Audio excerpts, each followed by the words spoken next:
the final thing which I want to speak to you about, which was quite prominent, your conversation with Noorud-deen. Yes. Now, we saw the conversation. We're not going to go into that because I feel like this is a never-ending debate from his end, at least. Yeah, the debate is ended, by the way, from our end. It's ended, yeah, of course. From the perspective of, let me just clarify, Chishti Rasulullah is kufr. The scholars of and the it was Barelvis, said that day as well. The scholars of the Barelvis have issued fatwas that particular statement is a statement of disbelief. Yeah. It's an interpolation into some of the books. The books that has been interpolated into, some of those books in their entirety are fabricated and we have nothing to do with them. Yeah. Some of the books were reliable books, but they were tampered with. Right.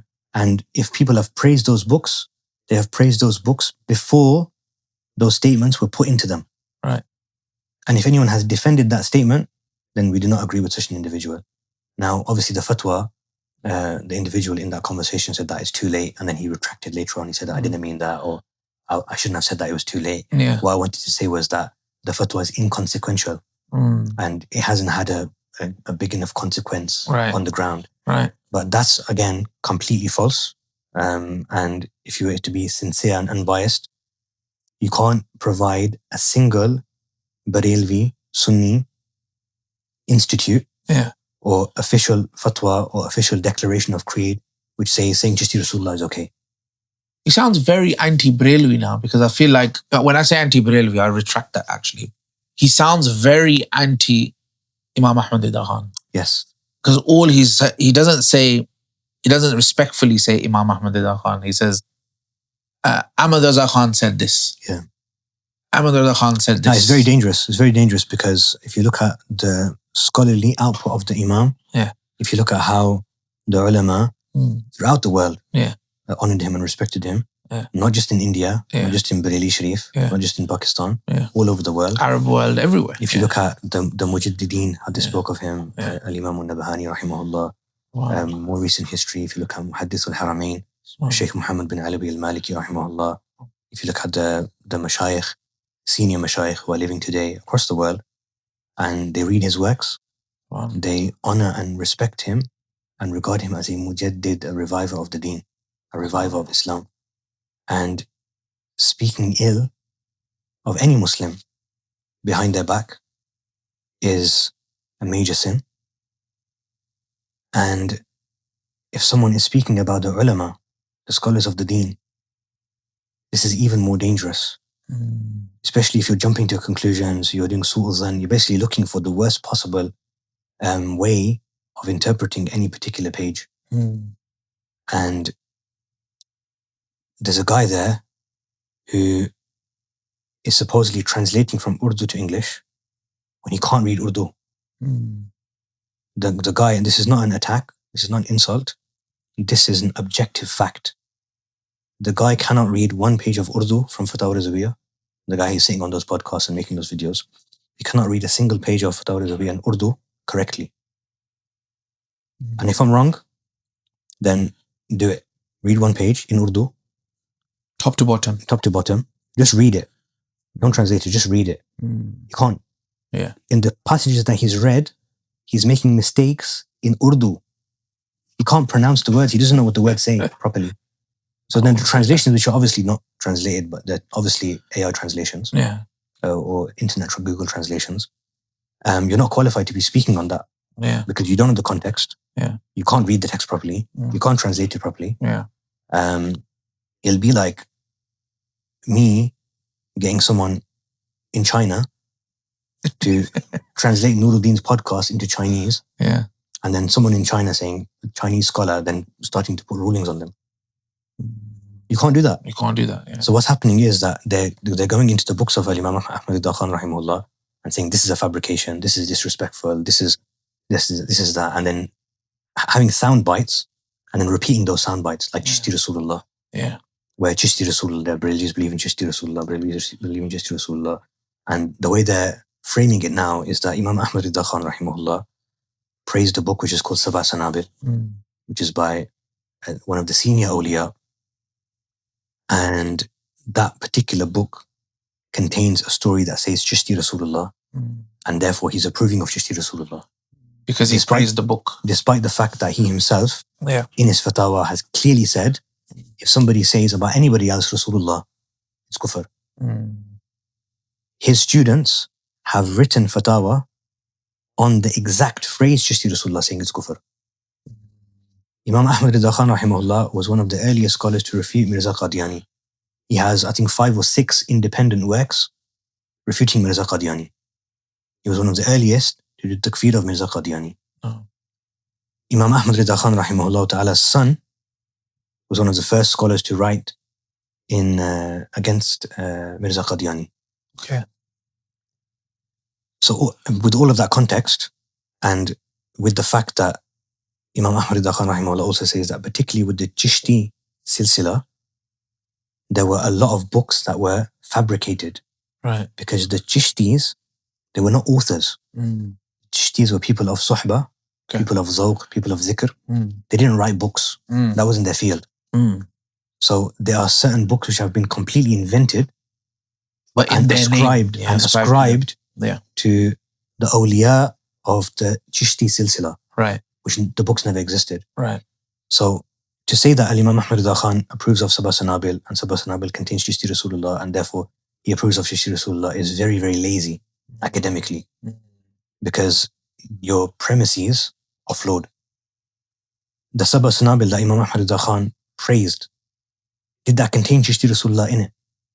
Where's the proof for that? Where's the evidence for that? Because the scholars are saying that's an interpolation. And the scholars are saying whoever believes in that is a kafir. That's kufr. So how could he praise the book when he himself and scholars who are trained by him and authorized by him are saying that stuff like that is kufr? So that makes no sense whatsoever. And then there's things like, for example, Imam Ahmad Raza Khan doesn't know hadith and he's putting fabrications in his books. So first of all, ala sabilat al-nazul, if there's a hadith which is quoted in his book and the hadith happens to be fabricated and he's quoted it, does that mean that he is completely ignorant of hadith? And does that mean that he has no services to the deen and we just throw out all of his books and he's just like a nobody and we can just talk about him however we want? There's scholars before Imam Ahmad Raza Khan rahimahullah, greater than him in history, historically, mujaddids of their time. I'm not going to mention names, but this is something which from a scholarly perspective is very well known. They have fabrications in their books. They included a hadith which they ascribed to Rasulullah sallallahu alaihi wasallam, and on analysis, later scholars found them to be fabricated. Right. There's certain ones of them where there'll be a scholar and say, in this particular book, I found 30 fabrications. Another scholar might come along and say, out of those things which scholar A said are fabrications, 25 of them were fabrications, but 5 of them actually weren't, because I found chains for them. Okay. What you have to remember is that the science of hadith is ijtihadi, meaning if someone's putting a hukum on hadith, there's one particular hadith scholar who says this chain is da'if. Right. That's his own ijtihad. No. That's based on his own research, right? Okay. On those narrators. Right. It's not qat'i, it's not definitive. It doesn't mean that if scholar so-and-so said that this chain of hadith is weak, that fi nafs al-amr, fil kharij, in reality, that hadith actually is weak. Okay. That's according to his research. We respect his research. If he's the muhaddis, we take it. Yeah. But it doesn't mean that another scholar might not have a different hukum on that particular chain. Another scholar might look at that and say that's actually hasan. Someone might say this chain is fabricated. Somebody else might say this chain is not fabricated. This is just da'if. And there's a huge difference in that as well. So weak narrations, al-ahadith al-da'ifa, are permissible to be related with certain conditions. It's not like fabrications. Fabrications are impermissible to be narrated. But why do you think this info, Noorud-deen doesn't know this? Or he's not purposely not going into it? I think the hatred of Imam Ahmad Raza Khan, for whatever reason, is blinding him. And I'll give you an evidence for that. And evidence for that is that there's one particular hadith regarding the Abdal and the Awliya, which in one of his videos, he says that this is a fabrication. And how can you say this man is a scholar, let alone him being a mujaddid? He doesn't even know this is a fabrication. And you're calling him a mujaddid and saying that he's the Imam of al-Sunnah when this is a complete fabrication and describing to Rasulullah sallallahu alaihi wasallam, like how dare he, etc., etc. All the theatrics and everything. This exact same hadith has also been narrated by brother Noorud-deen's favorite scholar, Imam Ibn Abidin al-Shami, rahimahullah. in his Rasail ibn Abidin, word to word, the exact same hadith he ascribes to Rasulullah sallallahu alayhi wasallam.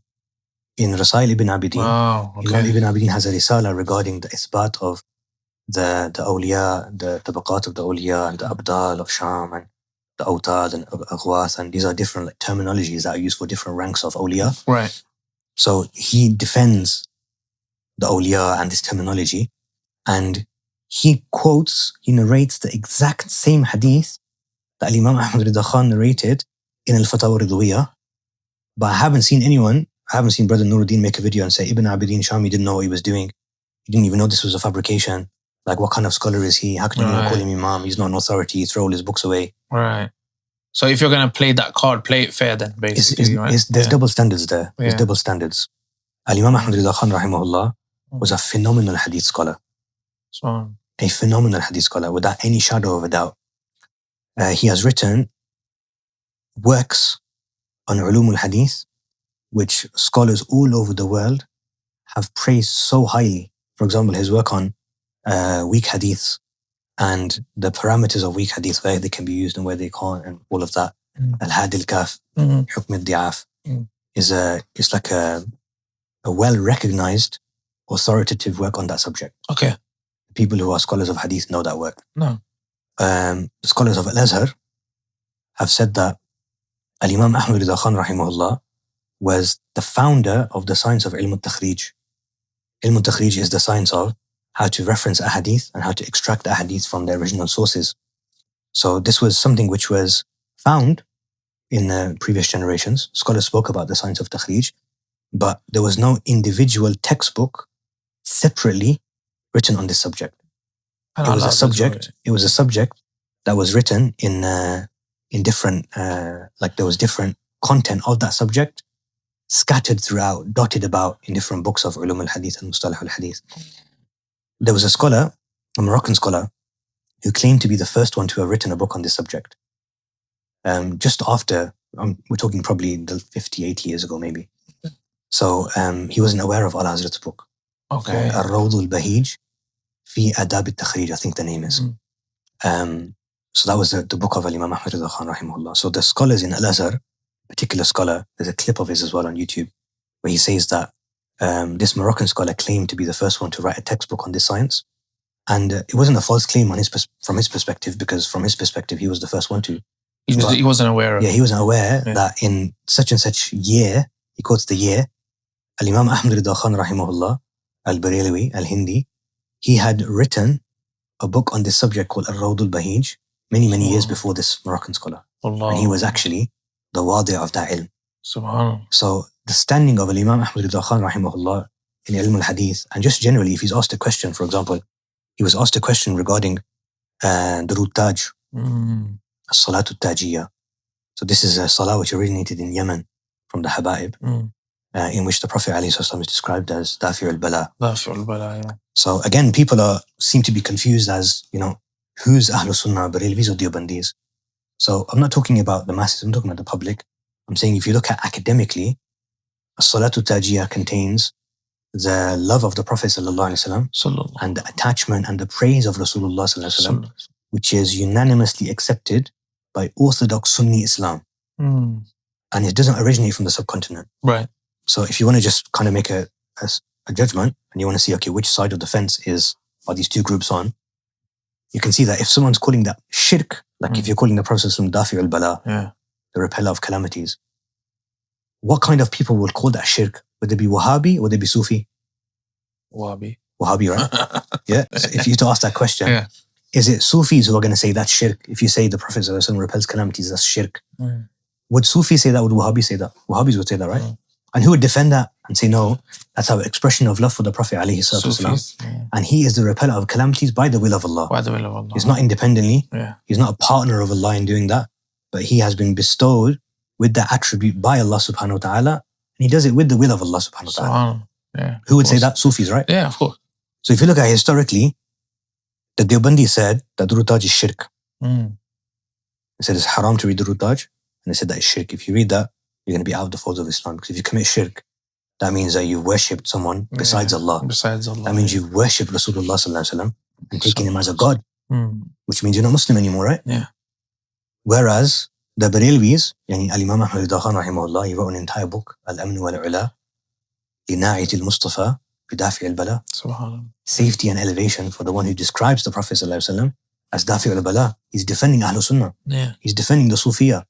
He's defending the people of Silsila, the people of Zawq, the people of love for the Prophet ﷺ. Yeah. So who's the Sunni, who's the Sufi, and who's the Wahhabi? Who's the Wahhabi? Okay. But anyhow, in that particular book, Imam Ahmad Raza Khan, I can't remember the exact figure, but I think it's around 200 hadiths Okay.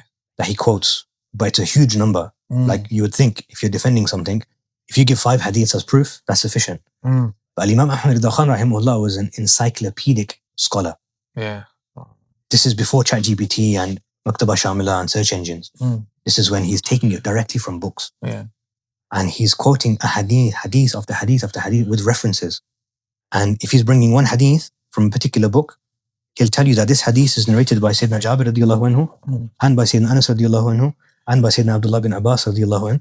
Normally, when you quote a hadith, you say, this is reported on the authority of Sayyidina Abu Hurairah radiyallahu anhu, and this is the source of the book. Right. He'll bring you one hadith, he'll tell you how many Sahaba narrated that hadith. Hadith number 1 was narrated by 4 Sahaba. Yeah. Hadith number 2 was narrated by 3 Sahaba. Hadith number 4, hadith number 7 was narrated by 10 Sahaba. Yeah. Hadith number 8 was narrated by 2 Sahaba. Right. So that's showing you the level of breadth of knowledge where whenever he's narrating a hadith, he's telling you not just that the hadith was narrated by this companion because he's found one reference. He's finding that same hadith from as many references as possible and telling you how many Sahaba narrated that hadith. And if he's finding a hadith in, let's say, Tirmidhi, he's not sufficing with that. He's saying that Imam Hakim also narrated it. Right. And Imam al-Bayhaqi also narrated it. And Imam Ibn Abi Shayba also narrated it. He's telling you all of the different sources of that hadith. Like if you just open Fatawa al-Dawiyah and see how the man deals with hadith, how he references hadith, how he brings hadith after hadith after hadith, is oceans. Subhanallah. Literally oceans. You can see that he's a scholar of hadith par excellence. He's a scholar of hadith of the highest caliber, without any shadow of a doubt. Subhanallah. Even if someone was to prove 1 or 2 fabrications in his works, that doesn't detract from his scholarship in hadith. Yeah. And I would argue that those who are claiming that there's fabrications in his hadith, that's a weakness in their own research. Like I gave the example of. And that one example is sufficient. We don't need to sit here and, they want like, and this is another thing. In their videos, they're constantly calling out names and calling out people, right? And I'm amongst the list. Likewise, I am too. Yeah. So they want me, they obviously, the clickbait, the using of people's images. Pictures is just whack. It's like really, it's fine. Like really thirsty for a response. Yeah, if that's what you thrive off, then you carry on doing what you're doing. But if you expect that we're going to respond to every single video that you make, or every single time you say our names, then sadly you're going to be disappointed. Yeah, we have better things to do. Because, like I say, it's not worth, when there's someone who's quoting a particular scholar and say we follow the classical scholars, we follow Islam as in the Quran, the Sunnah, and classical scholars, like, for example, Al-Imam Ibn Abidin al-Shami rahimahullah, and he's the authority in the Hanafi school. But then you have a completely different standard when he's quoting the exact same hadith that you are calling another Imam out for and saying he's a narrator of Keep it consistent. Keep it consistent. So I think the fact that that particular hadith was quoted by these people as a fabrication, and it's not a fabrication whatsoever, shows that in reality they are the ones who are weak in hadith.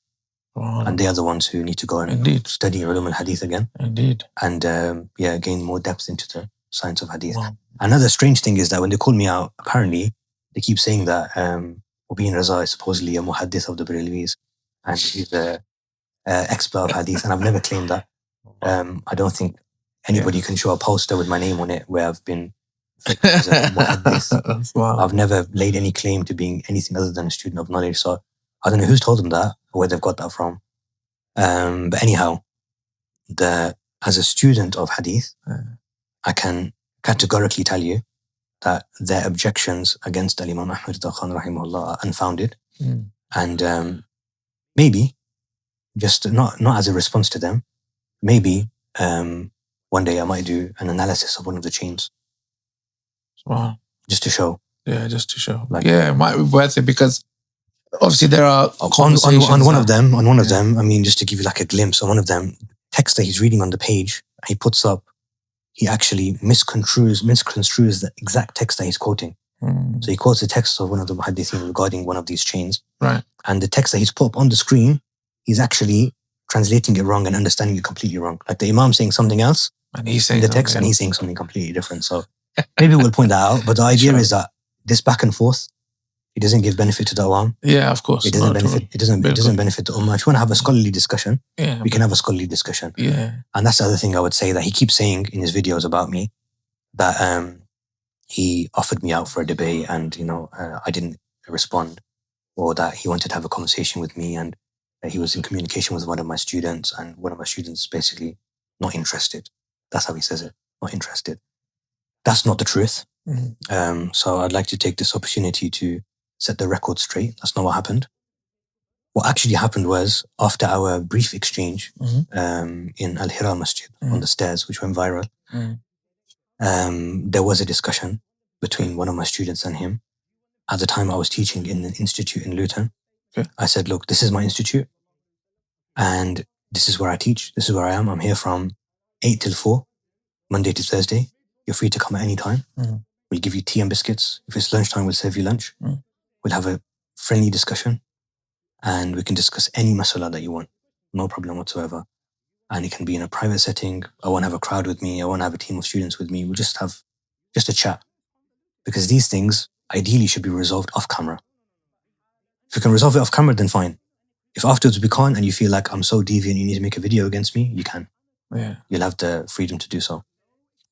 So he insisted in the conversation with my student that he couldn't come to our institute because the way that, according to him, the way that he'd been treated in Al-Hira Masjid in the debate with Brother Hassan and Shaykh Asrar, he felt very hard done by, and he felt, I don't know, whatever he felt, right, if he was attacked or he was ganged up on or whatever. Right. So I said to him, look, you have made follow-up videos where you mentioned my name and you said that I was not like them, or I was actually very respectful, and you'd be open to dialogue with me. And those other guys, they're all, they're ruffians and, they're all, barbarians or whatever. I don't know the exact words he used, but he basically was saying that they all came for a fight and they were not having a proper debate. Yeah. Whatever, I'm not giving my opinion on that. I'm just saying that he himself said that I was respectful and I wasn't there to cause trouble or cause chaos. Yeah. So if that's the case, you yourself are vouching for me, and I'm saying to you, our doors are open, you can come and visit me, you can come and see me. Wow. Why are you then making an excuse that, they didn't treat me well last time? I'm not calling you back to that same place. Yeah. It's not with those same people, it's me. And I'm guaranteeing you that you'll be given the due respect. We'll serve you food, we'll give you tea, and it'll be a friendly conversation, be an amicable conversation. He was saying, no, it's going to be in a third-party venue, and there'll be a cameraman, and it'll be fully recorded. It'll be live streamed, it'll be fully recorded. I was like, look, no cameraman. We don't need to make a tamasha out of this. That was what I was saying to my student. I was saying, tell him, look, let's have a conversation without the cameras. Right. Because when the cameras are on, sometimes ego can come into play. Maybe on my side. Because you're being recorded. Maybe I'll say something, right? Yeah. And I'll have a particular position and I'll be very forthright in that position. Yeah. And I'll be shouting that down the camera and then he'll say something, my interlocutor, my opponent will say something that corrects me. Now I know that's being recorded. I'm going to think twice before I say, actually, yeah, you're right. I was wrong there in what I started with. Yeah. I take that back. When the camera's on, it's very, very hard for someone to say different ball game, isn't it? Yeah. Whereas if we're just in the room having a chat and it's just me and you and we're having a cup of tea and we're having it's not like that. It's like this. Let me show you. Yeah. Look, it says it here. Yeah. Or you're thinking it's like that, but it's not like that. Let me give you the actual context. Let me give you the perspective on it. You might think, oh, okay, I'm really sorry, man. Yeah. Like, Junaid bhai, I apologize. That thing you said or that thing that was in your book, I completely misunderstood it, man. Yeah. Like, thank you so much for providing the context. And then later on, you can release a statement, you can make a video, you can do whatever you want. Yeah. But it changes the whole dynamic of the conversation when you're not willing to have it just in a friendly context. So I already said to you at the start of this, I'm not really a debater kind of guy. That's not my field. That's not my vibe. I'm a teacher. I teach. So if I can educate you on a particular subject because I feel that there's gaps in your knowledge, then you should be open to that. Yeah, true. And if I feel you can educate me because there's gaps in my knowledge, I am open to that. There's no like ifs or buts about that. Part of the advice, if you read the adab of talabul ilm, they say that part of the the calamities or the obstacles of the journey of knowledge is if a person is too arrogant to take knowledge from those who he thinks are younger than him or lesser than him. And the person who's arrogant and the person who's shy can never gain true knowledge. The person who's shy because he doesn't understand something, he's too shy to ask. They'll never gain true clarity. Wow. And the person who's arrogant because they think that, who's this kid? Why don't you learn from him? Yeah. Or this guy's younger than me. Yeah. How can he correct me? Yeah. So that kind of arrogance is a barrier for true knowledge. True. And people of knowledge, students of knowledge, should try to purify themselves of that attribute. And I feel like in many, many discussions, if we can just sit down and have a friendly conversation, it doesn't need to be about he said this and he said that and he's going to make a video afterwards and he's going to misconstrue it. So what? That's on him. If you think that, if I think that I'm going to sit with Junaid and we're going to have a frank conversation, and then I'm so distrusting that he might then go and make a video about me and say stuff that I didn't even say. Yeah. So what? Like, tawakkul Allah. Like, just trust in Allah subhanahu wa ta'ala. There's people who are spreading lies about everyone. People who spread lies about the prophets and messengers, about the Sahaba, about the companion. If you don't have that level of trust when you want everything to be recorded and live streamed, then that might be something that's, needs to be treated in you, that you need to look on the inside. Because it shouldn't be like that. Yeah, it shouldn't. So it's a shame. What actually happened was, I invited him. I said, look, this is where I work. You can come in at any time and we'll have a nice friendly discussion about any topic that you want to. And then you can take that however you want. So he's portraying that in video after video after video as I challenged Mubeen Raza, or I invited him for a debate and he not interested, and they don't want to debate because they know that they can't defend it and all that rubbish. So that's unfortunately a misconstruing of facts. I'm not going to say he's lying, but I'm saying that maybe he didn't remember properly, or maybe he's misunderstood the messages or whatever reason. But like I said, I've set the record straight here today. Alhamdulillah.